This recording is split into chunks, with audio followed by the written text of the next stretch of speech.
Você vai aprender física, eu garanto.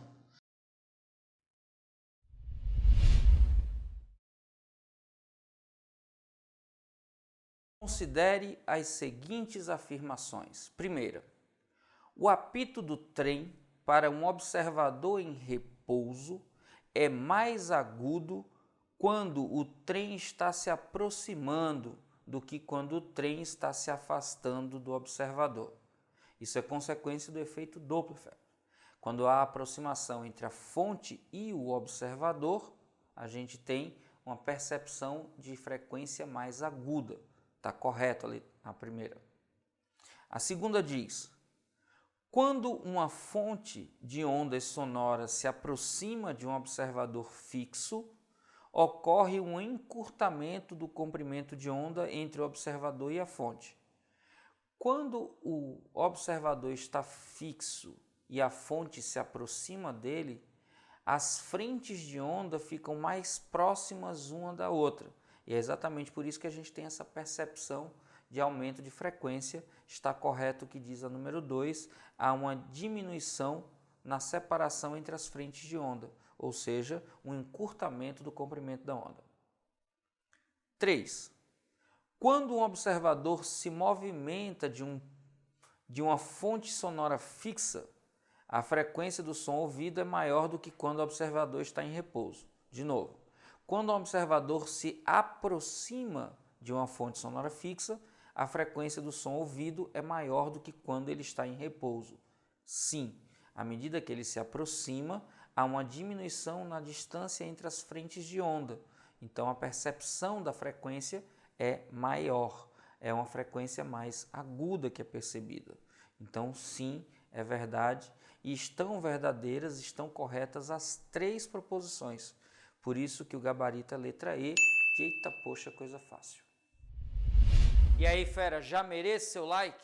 Então cai matando aí nesse like e já sabe, se tiver dúvida, deixa nos comentários que eu respondo. Os radares comuns transmitem micro-ondas que refletem na água, gelo e em outras partículas na atmosfera. Podem assim indicar apenas o tamanho e a distância das partículas, tais como gotas de chuva. O radar Doppler, além disso, é capaz de registrar a velocidade e a direção na qual as partículas se movimentam, fornecendo um quadro do fluxo de ventos em diferentes elevações.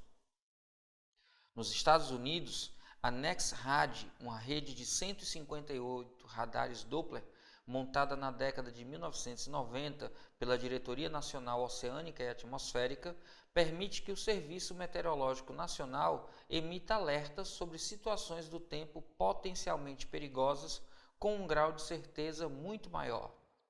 O pulso da onda do radar, ao atingir uma gota de chuva, devolve uma pequena parte de sua energia numa onda de retorno, que chega ao disco do radar antes que ele emita a onda seguinte. Os radares da NexRad transmitem entre 860 e 1.300 pulsos por segundo na frequência de 3.000 MHz. No radar Doppler, a diferença entre as frequências emitidas e recebidas pelo radar é dado por variação da frequência igual a 2 vezes velocidade relativa sobre velocidade da luz no vácuo, multiplicando tudo isso a frequência original, onde U é a velocidade relativa entre a fonte e o receptor, C a velocidade da onda eletromagnética e F a frequência emitida pela fonte. Qual é a velocidade em quilômetros por hora de uma chuva para a qual se registra no radar Doppler uma diferença de frequência de 30 Hz? Texto gigante, né, fera? Mas atenção, a gente tem que prestar atenção no que é importante. Veja que na parte inicial do texto, ele fala de uma frequência, atenção, frequência de 3.000 MHz. Quase todo mundo que se confunde nessa questão se confunde por causa desse mega que passa despercebido. Esse mega significa milhão, ou seja, 10 à sexta. A frequência, então, em unidades do sistema internacional seria 3.000 vezes 10 à sexta Hz. Se você não presta atenção nesse detalhe, já era.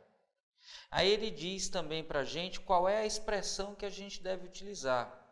Talvez você tenha achado essa expressão um pouco diferente da que você está acostumada para efeito Doppler, mas no Doppler Fizeau, quando a gente usa ondas eletromagnéticas, a expressão é essa. Ele está chamando de U e pede a velocidade, que é exatamente esse U. Eu vou chamar aqui de V, sobre C, que é a velocidade da luz no vácuo, e isso aqui está multiplicando o valor da frequência original. Ele diz para a gente qual é o valor de C. O valor de C, ele diz que é 3 vezes 10 à oitava metros por segundo. E ele diz para a gente quanto é essa variação da frequência percebida pelo radar. A variação da frequência é igual a 300 Hz. Perceba que se você não nota o mega, quando você colocasse nessa expressão, em um dos lados, no lado do ΔF, ia estar em Hertz, e do outro lado, no lado da frequência, ia estar em megahertz. Então, eu não teria aqui unidades compatíveis e ia dar problema na hora de resolver. E a pergunta dele é quanto vale a velocidade, atenção, em quilômetros por hora. Muito cuidado com isso, porque Hertz é a unidade do sistema internacional, metros por segundo também. Quando eu tenho Hertz de um lado, Hertz do outro, velocidade e velocidade da luz no vácuo tem que estar na mesma unidade. Se aqui a velocidade da luz está metros por segundo, aqui a velocidade V também vai estar. Tranquilo? Muito cuidado com essas unidades. Aqui a gente não tem muito o que fazer. Essa questão deu todas as informações e tudo que a gente precisa é, na verdade, relacionar os dados com a expressão dada. Substituindo no lugar de ΔF, eu tenho 300. A velocidade é o que eu estou procurando encontrar, 2 vezes essa velocidade, dividido pela velocidade da luz, 3 vezes 10 elevado à oitava. E isso tudo, 3.000 vezes 10 à sexta. Se eu suprimir essas 3 casas decimais aqui, eu posso escrever como 3 vezes 10 elevado, sempre que a vírgula está correndo da direita para a esquerda, o coeficiente diminui e por isso eu aumento no expoente. Eu fico então aqui com 3 vezes 10 à nona. Quem está dividindo pode passar multiplicando, quem está multiplicando passa dividindo, e aí eu vou ter que 2 vezes V é igual a 300, que multiplica 3 vezes 10 à oitava, tudo isso dividido por 3 vezes 10 à nona. Simplificando esse 3 em cima com esse 3 embaixo, o 9 do expoente do denominador, ao passar para o numerador, passa menos 9. Eu vou ter então que 2 vezes a velocidade é igual a 300 vezes 10 elevado a menos 1. 300 vezes 10 elevado a menos 1 é a mesma coisa que simplificar aqui dividindo por 10. E aí eu fico que 2 vezes a velocidade é igual a 30. A velocidade então vai ser igual a 30 dividido por 2, 15. Agora muita atenção e cuidado. Uma das alternativas dá como resposta 15. Só que a gente viu aqui no início que pelas unidades que a gente está substituindo, esse 15 aqui é 15 metros por segundo.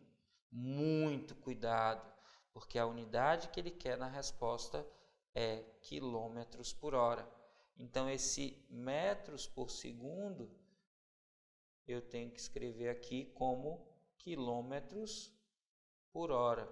E aí eu preciso me lembrar que para passar de metros por segundo para quilômetros por hora, eu multiplico por 3,6. Então, 15 vezes 3,6 dá igual a 54 km por hora. A velocidade que eu estou procurando, 54 km por hora, aparece na alternativa D. D de detona, fera. Esse é seu ano. Vamos juntos.